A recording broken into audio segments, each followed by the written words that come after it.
ഏകദേശം 20 മിനിറ്റിൽ പറഞ്ഞ പോലെ ബ്രൗൺ കളർ ആയിട്ടുണ്ട്. കണ്ടോ? അപ്പോൾ ഇത് ഇപ്പോൾ ഭയങ്കര സോഫ്റ്റ് ആയിരിക്കും. അപ്പോൾ ചൂടാറുമ്പോഴാണ് ഇതിന് ആ ഒരു ഇത് വരിക എന്നാണ് പറയണേ. ഹലോ, ഇത് കണ്ടോ? ഇത് ഉണ്ടാക്കി ഈ ബ്രൗൺ കളറിലായി ഓഫ് ചെയ്തു, ഉണങ്ങി. ശരിക്കും ഉണങ്ങിയിട്ടില്ല കേട്ടോ, ചൂട് ഉണങ്ങണം. അതിനുള്ള ക്ഷമ എനിക്കില്ല. ഇതിൻ്റെ ക്രിസ്പി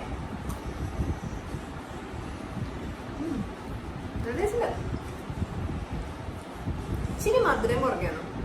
മധുരം ഇഷ്ടമുള്ളവർക്ക് കുഴപ്പമില്ല, പക്ഷെ എനിക്ക് ഇച്ചിരി മധുരം ഇഷ്ടമില്ലാത്ത ടൈപ്പാണ്. ഇപ്പോൾ റീസെൻ്റ്ലി മധുരം ഇപ്പം ഇച്ചിരി കുറയ്ക്കാം. കാരണം സ്കൂളിൽ നിന്ന് കുട്ടികളൊക്കെ വരുമ്പോൾ ഉണ്ടാകണോ പണ്ടത്തെ കുക്കിംഗ് വീഡിയോയുടെ ചേച്ചിമാർ പറഞ്ഞ ഡയലോഗ്, ചോക്കോ ചിപ്സ് ഒക്കെ ഇട്ടിട്ട്